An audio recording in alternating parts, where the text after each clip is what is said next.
Hello everyone, welcome to maths by DP Singh. And आज से आपकी शुरू हो रही है बायोलॉजी की क्लासेस। और आज पहली क्लास में हम लोग स्पेसिफिक चीजें और उनकी स्टडीज के बारे में पढ़ने वाले हैं। तो चलते हैं अपने क्वेश्चंस की तरफ। आज क्वेश्चंस की सीरीज है और नेक्स्ट आपकी क्लासेस जो हैं वो रेगुलरली इसी चैनल पे आती रहेंगी। तो सबसे पहला क्वेश्चन ये बैक ईयर क्वेश्चन है। आप देख सकते हैं जैसा कि लिखा है आरआरबी जेई में शिफ्ट चौथे शिफ्ट में क्वेश्चन आया हुआ है। तो पहला ये क्वेश्चन है, जानवरों के उनके पर्यावरण के साथ संबंधों के अध्ययन को क्या कहा जाता है? ये क्वेश्चन है। तो सबसे पहला ऑप्शन आपका दिया है इथोलॉजी। इथोलॉजी तो नहीं हो सकता है क्योंकि इथोलॉजी में एनिमल्स और उनके बिहेवियर को स्टडी करते हैं। एंटेमोलॉजी है ऑप्शन में, एंटेमोलॉजी में इंसेक्ट्स वगैरह का अध्ययन करते हैं। क्लाइमेटोलॉजी में क्लाइमेट्स का करते हैं। तो ऑप्शन ऑब्वियसली डी होगा। तो आप टी पे टिक कर लेंगे। और ये सारी चीजें जैसे ये ऑप्शंस आपको दिए हैं उन ऑप्शंस पर भी आपको ध्यान देना है। कई बार एलिमिनेशन करने में आपको ये हेल्प कर सकते हैं। ठीक है, नेक्स्ट क्वेश्चन की तरफ चलते हैं हम। तो नेक्स्ट क्वेश्चन में दिया है, विभिन्न प्रकार के ऊतकों के अध्ययन को क्या कहा जाता है? ऊतकों यानी टिश्यू के अध्ययन को क्या कहा जाता है? तो सबसे पहला ऑप्शन दिया है कोशिका जीव विज्ञान। तो कोशिका यानी सेल का अध्ययन, तो ये तो नहीं हो सकता है। सेल फिजियोलॉजी यानी सेल की संरचना, सेल के स्ट्रक्चर्स कैसे हैं उनके बारे में कहा जा रहा है, तो ये भी नहीं हो सकता है। साइटोलॉजी खुद ही सेल का अध्ययन होता है, तो ये भी नहीं हो सकता है। फोर्थ जो ऑप्शन है वो है उत्तक विज्ञान यानी टिश्यू साइंस। तो ऑप्शन आपका डी करेक्ट होगा, टिश्यू साइंस। ठीक है, नेक्स्ट क्वेश्चन की तरफ हम चलते हैं। एंड नेक्स्ट क्वेश्चन में दिया है कि ऑन्कोलॉजी किस बीमारी के उपचार से जुड़ा हुआ है? ऑन्कोलॉजी किस बीमारी के उपचार से जुड़ा हुआ है? तो आंसर आपका इसमें हो जाएगा कैंसर से जुड़ा हुआ है। ऑन्कोलॉजी कैंसर से जुड़ा हुआ है। इसमें एक और टर्म आप याद रख सकते हैं, कई बार आपको क्वेश्चन में दिया जाएगा कि कार्सिनोजेनिक सेल, कार्सिनोजेनिक सेल, तो ये भी कैंसर से जुड़ा हुआ है। ऑप्शन में आपको ये भी मिल सकता है या क्वेश्चन इस फ्रेम में भी हो सकता है। ऑन्कोजेनिक सेल या कार्सिनोजेनिक सेल दोनों ही शब्द कैंसर से जुड़े हुए हैं, तो इसको आप याद रखेंगे। नेक्स्ट क्वेश्चन की तरफ चलते हैं। तो क्वेश्चन में दिया हुआ है बायोसिस्टमेटिक का उद्देश्य क्या है? क्वेश्चन दिया हुआ है बायोसिस्टमेटिक का उद्देश्य क्या है? तो आपको मैं बता दूं कि बायोसिस्टमेटिक में हम क्या पढ़ते हैं। बायोसिस्टमेटिक में हम पढ़ते हैं evolution, genetics, evolution plus genetics, taxonomy को भी पढ़ते हैं, और इन सबों की मिक्स्ड स्टडी यानी ओवरऑल बायोलॉजी को ओवरऑल इन सब पार्ट में स्टडी करना बायोसिस्टमेटिक कहलाता है। ठीक है, तो ऑप्शंस की तरफ देखेंगे तो सबसे पहला ऑप्शन दिया है व्यापक आकृति विज्ञान के तत्वों के आधार पर जीवों का वर्गीकरण। तत्वों के आधार पर जीवों का वर्गीकरण नहीं हो सकता। सेकंड ऑप्शन दिया है साइटोलॉजिकल विशेषताओं यानी सेल पर आधारित विशेषताओं के आधार पर जीवों की पहचान और व्यवस्था। तो ऑप्शन ये भी करेक्ट नहीं लग रहा है क्योंकि साइटोलॉजी आ नहीं रहा इसमें से। फिर है जीव के विभिन्न वर्गीकी को सीमित करना और उनके संबंध स्थापित करना, ये भी ऑप्शन नहीं हो सकता है। तो ऑप्शन क्या होगा आपका? डी होगा, अध्ययन के सभी क्षेत्रों में विभिन्न मानकों जैसे इवोल्यूशन, जेनेटिक्स, टैक्सोनॉमी, अलग अलग मानक है, उनकी समग्रता यानी उनको एक में मिला दिया जाए और एक सिस्टमेटिक स्टडी किया जाए, उसको बायोसिस्टमेटिक कहते हैं। ठीक है, तो ये बात आपको समझ में आ गई होगी। क्वेश्चन को ध्यान से पढ़ के और आंसर करेंगे। नेक्स्ट जो क्वेश्चन है उसमें दिया हुआ है, ये ऑन हो गया है। नेक्स्ट क्वेश्चन जो है उसमें आपको दिया हुआ है पैलियोंटोलॉजी के अध्ययन से संबंधित है। पैलियोंटोलॉजी के अध्ययन से संबंधित है। तो ऑप्शन पहला दिया है हड्डियों के अध्ययन को ऑर्थोलॉजी कहते हैं, तो ये तो नहीं हो सकता। नेक्स्ट जो है वो जीवाश्मों का अध्ययन है, तो हाँ, जीवाश्मों का अध्ययन ही पैलियोंटोलॉजी कहलाता है। तो इसमें ऑप्शन क्या होगा आपका? जीवाश्मों का अध्ययन हो। ठीक है, नेक्स्ट क्वेश्चन की तरफ चलते हैं। तो इसमें अगेन उसी क्वेश्चन को डिफॉर्म करके दिया है, आप देख सकते हैं। प्राचीन काल के जानवरों, पौधों एवं अन्य जीवों के संरक्षित अवशेषों या चिन्हों के अध्ययन का विज्ञान कहलाता है। ठीक है, तो सबसे पहला ऑप्शन जो है वो दिया है एंथ्रोपोलॉजी जिसमें ह्यूमन की स्टडी की जाती है, तो ये तो नहीं हो सकता। नेक्स्ट जो ऑप्शन है वो है पुरातत्व विज्ञान यानी आर्कियोलॉजी जिसमें आप जानते हैं कि आर्कियोलॉजिकल सर्वे ऑफ इंडिया होता है, जिसमें पुरानी चीजों को खोजना, उसका अध्ययन करना, ये सब चीजें, तो ये भी ऑप्शन नहीं हो सकता है।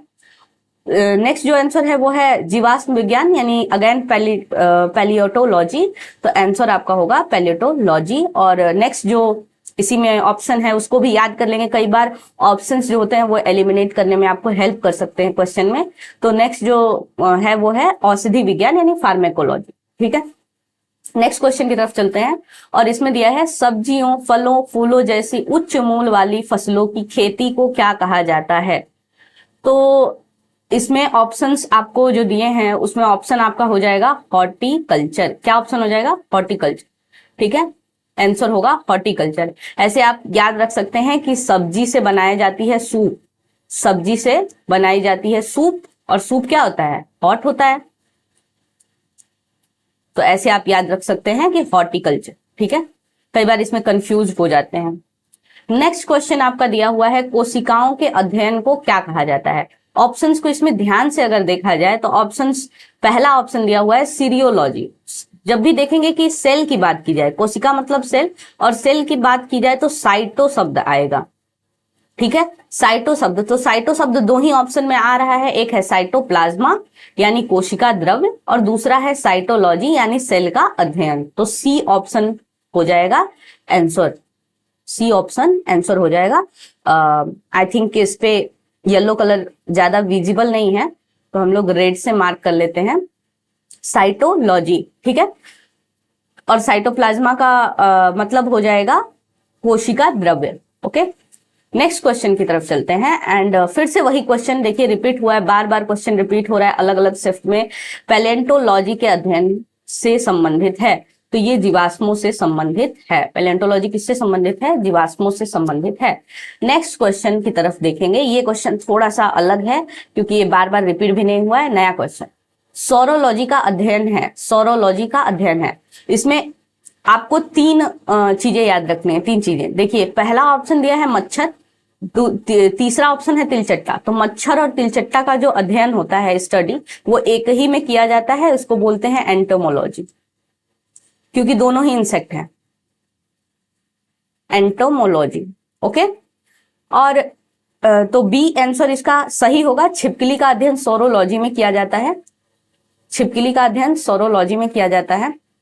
क्वेश्चन ये है।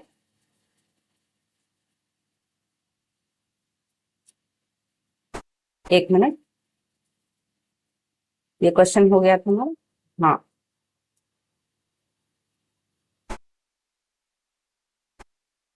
हाँ, क्वेश्चन ये है, छिपकली का अध्ययन किया जाता है इसमें। ठीक है, तो ये ऑप्शन आपका सही हो जाएगा। और सांप नेक्स्ट दिया हुआ है, सांप के अध्ययन को क्या कहते हैं? तो सांप के अध्ययन को सर्पेटोलॉजी कहते हैं, सर्पेटोलॉजी कहते हैं। कैसे याद रखेंगे? सांप, सांप को क्या कहते हैं हम लोग? सर्प कहते हैं, संस्कृत में सर्प कहते हैं, और उसी से बन गया है सब सर्पेटोलॉजी, ऐसे याद रख सकते हैं।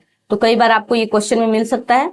नेक्स्ट क्वेश्चन जो है वो आपको लिखा हुआ है, लिखित दस्तावेज, फिल इन द ब्लैंक्स, लिखित दस्तावेज हैं जो एक मानव विज्ञान संस्कृति का चित्रण दर्शाते अनुसंधान से तैयार करता है। तो इसका आंसर होगा एथेनोग्राफी।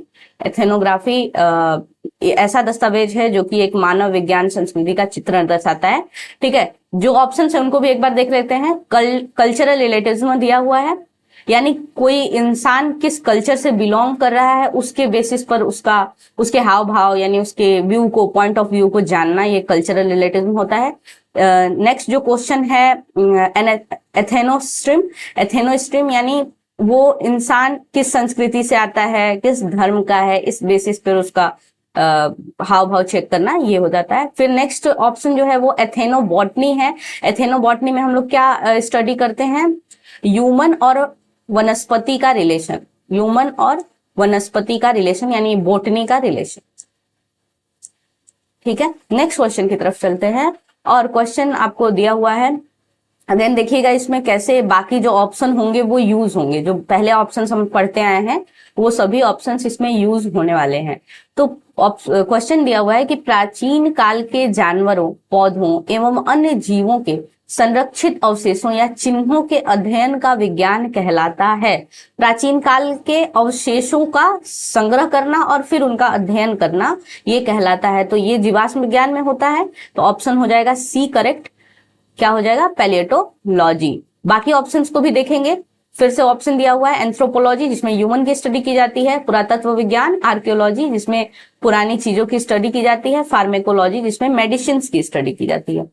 ओके, नेक्स्ट क्वेश्चन की तरफ चलते हैं। और ये क्वेश्चन जो है वो आपके इस चैप्टर का नहीं है, ये ग्लाइकोलिसिस वाले चैप्टर का है। ठीक है, उसको हम लोग पढ़ेंगे, अभी जो क्लासेस आएंगे उसमें हम लोग पढ़ेंगे। तो क्वेश्चन दिया है, कोशिका में 6 कार्बन वाले यानी 6 कार्बन का ग्लूकोज 6 कार्बन का कंपाउंड है, वो 3 कार्बन के पायरुवेट में टूटता है। यानी ग्लूकोज 6 कार्बन का कंपाउंड है, 6 कार्बन का कंपाउंड है, वो टूट जाता है 3 कार्बन के पायरुवेट में, 3 कार्बन के पायरुवेट में। ओके, तो 3 कार्बन के पायरुवेट में टूट जाता है। और क्वेश्चन में क्या पूछा है कि यह विखंडन की प्रक्रिया यानी इसके टूटने का जो प्रोसेस है वो किस ऑर्गेनेल में होता है, सेल के किस ऑर्गेनेल में होता है। ठीक, तो याद रखेंगे कि ये कोशिका द्रव्य में होता है। जिन लोगों को हिंदी में प्रॉब्लम है तो यहां मैं लिख देती हूं कि ये साइटोप्लाज्मा में होता है, साइटोप्लाज्मा में होता है, साइटोप्लाज्मा में होता है। इसको आप लोग याद रख लेंगे, इंपॉर्टेंट क्वेश्चन है, आया हुआ है। ठीक, नेक्स्ट क्वेश्चन की तरफ चलते हैं। निम्नलिखित में से कौन सा मकड़ियों का अध्ययन है? मकड़ियों का अध्ययन कौन सा है? तो इसका आंसर हो जाएगा, पहला आंसर होगा आर्केनोलॉजी, मकड़ियों का अध्ययन किया जाता है इसमें। बाकी ऑप्शंस को अगर देखें तो एंथ्रोपोलॉजी अगेन पूछा गया है, तो एंथ्रोपोलॉजी में ह्यूमंस से रिलेटेड स्टडी की जाती है, तो ये तो नहीं हो सकता। नेक्स्ट जो थर्ड है उसमें एपियोलॉजी दिया हुआ है। एपियोलॉजी ये रिलेटेड है आपका मधुमक्खी की स्टडी से, बीज की स्टडी की जाती है इसमें। ठीक, हनी बी की स्टडी की जाती है। और इसको कैसे याद रखेंगे, जो बी होती है उसका नाम होता है एपिस इंडिका। साइंटिफिक नेम क्या है उसका? एपिस इंडिका नाम है। तो एपिस इंडिका से ही बना हुआ है एपियोलॉजी। एपिस से याद रखेंगे एपियोलॉजी, इसमें किसकी स्टडी की जाती है? बीज की। इन सब क्वेश्चन में ऑप्शंस भी उतने ही जरूरी हैं जितना कि करेक्ट आंसर जरूरी है। ऑप्शंस पर भी उतने ही ध्यान दें कि कई बार आपको एलिमिनेशन में ऑप्शंस हेल्प कर सकते हैं। ठीक, तो एपियोलॉजी में बीज की स्टडी की जाती है। फोर्थ जो है ऑप्शन आपका साइनोलॉजी है। साइनोलॉजी में किसकी स्टडी की जाती है? साइनोलॉजी में किसकी स्टडी की जाती है? साइनोलॉजी में डॉग्स की स्टडी की जाती है, डॉग्स की स्टडी की जाती है। तो चारों ऑप्शन हमने देख लिए और करेक्ट आंसर देख लिया।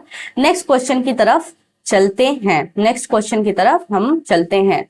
जैसे देखिए क्वेश्चन में क्या दिया हुआ है, फिल इन द ब्लैंक्स देके पूछा है। तत्वों और मानव जैसी प्रजातियां जैसे कि बंदर, वानर, वनमानुष आदि के व्यवहार का अध्ययन है। उनके व्यवहार का अध्ययन क्या है? तो इसको हम स्टडी करते हैं प्राइमेटोलॉजी में। अगेन आंसर में एंथ्रोपोलॉजी दिया है। ठीक, ये तो नहीं हो सकता। एथेनोबॉटनी दिया हुआ है, मैंने अभी बताया। एथेनोबॉटनी में हम लोग क्या करते हैं?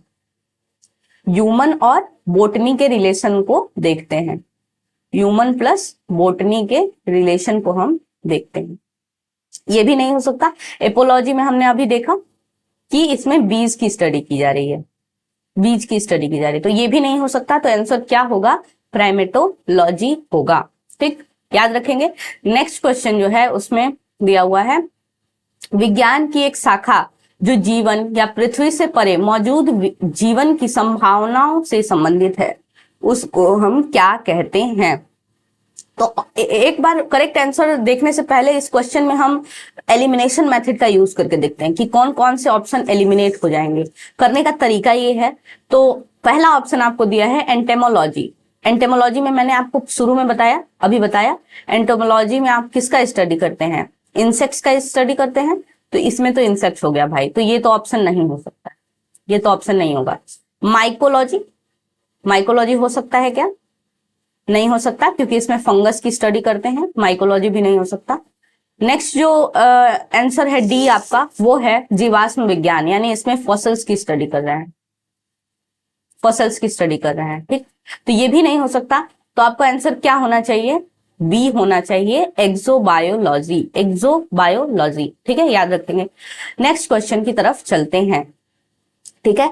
नेक्स्ट क्वेश्चन की तरफ चलते हैं। निम्नलिखित में से जिसका विज्ञान, चिकित्सा विज्ञान की कौन सी प्रशाखा यकृत के उपचार और अध्ययन से संबंधित है? यकृत के उपचार और अध्ययन से संबंधित है हेप्टोलॉजी। कौन सा संबंधित है? हेप्टोलॉजी संबंधित है। ऑप्शन आपका दिया हुआ है इसमें, देखिए ऑप्शन आपका क्या दिया हुआ है, हेल्कोलॉजी दिया हुआ है। हेल्कोलॉजी में क्या करते हैं हम लोग, अल्सर का स्टडी करते हैं, इसको भी याद कर लेंगे। अल्सर का, जो पेट में फोड़ा हो जाता है उसकी स्टडी करते हैं। नेक्स्ट जो है सी, उसको देखेंगे तो हेटेरोलॉजी, यानी विभिन्नताओं का स्टडी करते हैं, इसमें डिफरेंसेस का। डी ऑप्शन जो है आपका जीरियाट्रिक्स, जीरियाट्रिक्स में क्या स्टडी करते हैं, वृद्ध लोगों पर स्टडी करते हैं, ठीक है। तो ये सीनियर सिटीजन की स्टडी है, सीनियर लोगों की यानी वृद्ध लोगों की स्टडी है, वृद्ध लोगों की स्टडी की जाती है, बुजुर्ग लोगों की। तो ऑप्शन आपका फिर एलिमिनेशन से ये सॉल्व होगा। अगर आपको बाकी 3 ऑप्शन ठीक से आते हैं तो चौथा आप तो खुद कर लेंगे। नेक्स्ट क्वेश्चन की तरफ हम चलते हैं। निम्नलिखित में से किसमें मनुष्य का अध्ययन होता है? इसको भी अगेन हम कोशिश करेंगे कि हम लोग एलिमिनेशन मेथड से करें, ताकि आप सीखते भी चले, ठीक। तो पहला आप ऑप्शन देखिए कि आर्कियोजूलॉजी दिया, आर्कियोजूलॉजी दिया है, ठीक। तो मतलब ये पुरानी चीजों और जूलॉजी से संबंधित है, यानी जो जीव है और उसकी जो पुराने अवशेष हैं उनसे संबंधित है, तो ये तो नहीं हो सकता। नेक्स्ट जो बी ऑप्शन है आपका आर्कियोलॉजी है, यानी पुरानी जो चीजें खुदाई में मिली हैं उनका स्टडी करना। जगह जगह आप देखते हैं कि आर्कियोलॉजिकल सर्वे हो रहा होता है, पुरानी चीजों को निकाला जाता है और उन पे स्टडी किया जाता है कि वो कितनी दिन पुरानी है, कार्बन डेटिंग वगैरह वगैरह किया जाता है, ठीक है। नेक्स्ट जो आंसर है आपका डी को भी एक बार देख लेते हैं, ये है एंड्रोलॉजी। एंड्रोलॉजी, एंड्रोलॉजी किसकी स्टडी होती है? आप इसको यहीं पे लिख सकते हैं या आप नोट कर सकते हैं कि एंड्रोलॉजी में हम क्या करते हैं, मेल के रिप्रोडक्टिव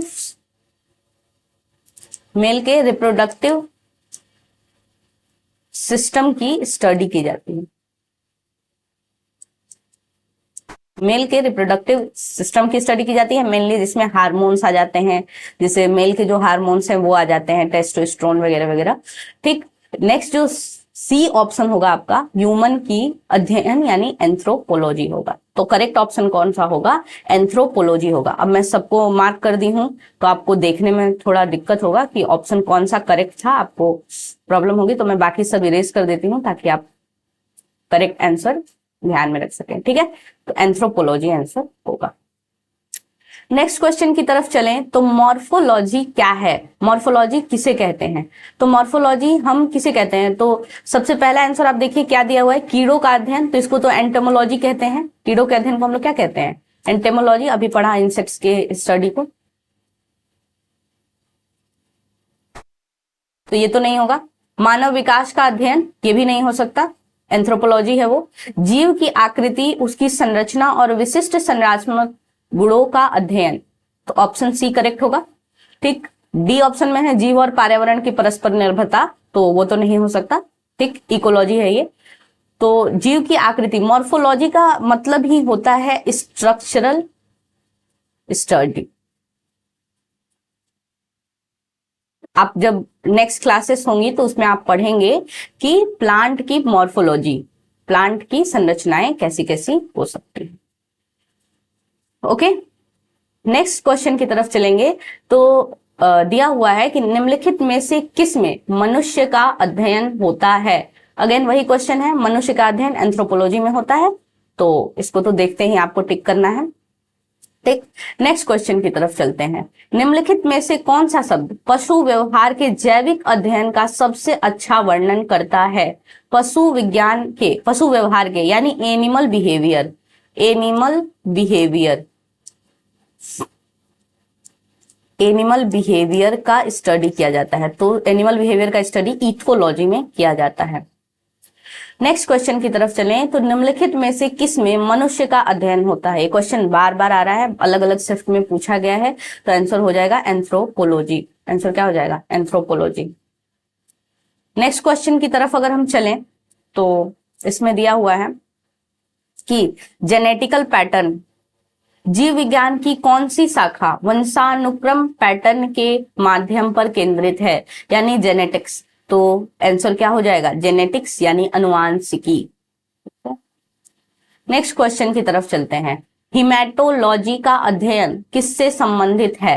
हिमेटोलॉजी कैसे याद रखेंगे इसको? देखिए कैसे याद रखेंगे। हीमे ग्रुप, हीमोग्लोबिन का नाम सुना होगा। हेमे ग्रुप जो होता है उससे बनता है हीमोग्लोबिन, और हीमोग्लोबिन कहाँ होता है? ब्लड में। हीमोग्लोबिन कहाँ होता है? ब्लड में। तो किसकी स्टडी की जा रही है? इसमें बी यानी रक्त की स्टडी की जा रही है। नेक्स्ट क्वेश्चन की तरफ चलें तो पक्षियों के अध्ययन को क्या कहा जाता है? पक्षियों के अध्ययन को क्या कहा जाता है? तो पक्षियों के अध्ययन को आप क्या कह सकते हैं? इसका आंसर होगा ऑर्निथोलॉजी। ऑर्निथोलॉजी कहा जाता है पक्षियों के अध्ययन को। ओके, ठीक है। एंटोमोलॉजी में तो आप क्या करते हैं? इंसेक्ट्स का स्टडी करते हैं। नेक्स्ट क्वेश्चन की तरफ चलते हैं। ओनेरियोलॉजी किसका अध्ययन है? ओनेरियोलॉजी आपके सपने का अध्ययन है, यानी जो आपको ड्रीम्स आती हैं उनका अध्ययन।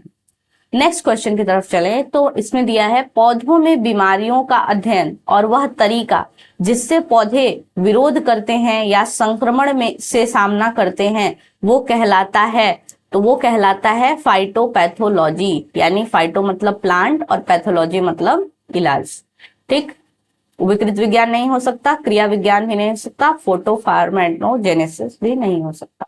नेक्स्ट जो आपका क्वेश्चन है वो दिया हुआ है कि कवक विज्ञान क्या है, यानी फंगस। कवक मतलब फंगस, उसका विज्ञान स्टडी क्या कहलाता है? तो आंसर आपका हो जाएगा कुकुरमुत्ता का अध्ययन, यानी माइकोलॉजी। माइकोलॉजी याद रखेंगे इसको।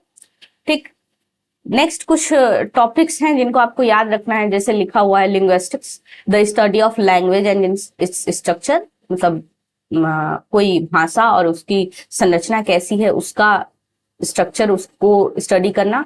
नेक्स्ट है मेट्रोलॉजी, यानी वेदर की स्टडी है, ये वेदर की स्टडी है। अब देखिए कई बार क्या होता है कि क्लाइमेटोलॉजी भी ऑप्शन में आपको मिलेगा और मेट्रोलॉजी भी ऑप्शन में मिलेगा, लेकिन क्लाइमेट जब शब्द आए तभी क्लाइमेटो यूज करनी है, जब वेदर आए तो इसमें मेट्रोलॉजी यूज करना है। नेक्स्ट जो है वो है न्यूरोलॉजी। न्यूरोलॉजी यानी आपके नर्वस सिस्टम से रिलेटेड कोई डिफेक्ट, डिसऑर्डर वगैरह है तो उसको स्टडी करते हैं। उसके बाद है पैलिएंटोलॉजी, जैसा कि मैंने बताया कि ये फॉसिल्स की स्टडी है। नेक्स्ट जो आपका है वो है साइकोलॉजी, तो study of mind and behaviour. Next जो है वो है सोशियोलॉजी, कैसा सोशल रिलेशनशिप है किसी इंसान का, सोशल इंस्टीट्यूशंस कैसे है उनके, उसकी स्टडी की जाती है। थियोलॉजी, जैसे रिलीजियस बिलीव, किसी की मान्यता, प्रैक्टिसेस, उसके उस रिलीजन के प्रति जो एक्सपीरियंस है उनकी स्टडी की जाती है। तो ये सब भी उनके अलावा इंपॉर्टेंट चीजें हैं, तो इसको भी आपको क्या करना है? लर्न कर लेना है। ठीक है, एक बार हम चलते हैं अपने,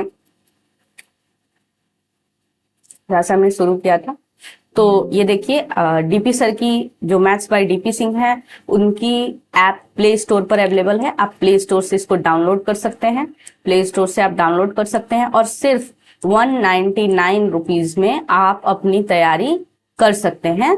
ठीक है, तो इसमें आपको एक कंप्लीट मैथ्स और रीजनिंग की बैच मिलेगी, इसके अलावा आपको साइंस की भी बैचेस मिलेंगी, तो आप कंप्लीट तैयारी कर सकते हैं। तो प्ले स्टोर से इसे डाउनलोड कर लें, आपके लिए काफी बेनिफिशियल होगा। Okay, thank you.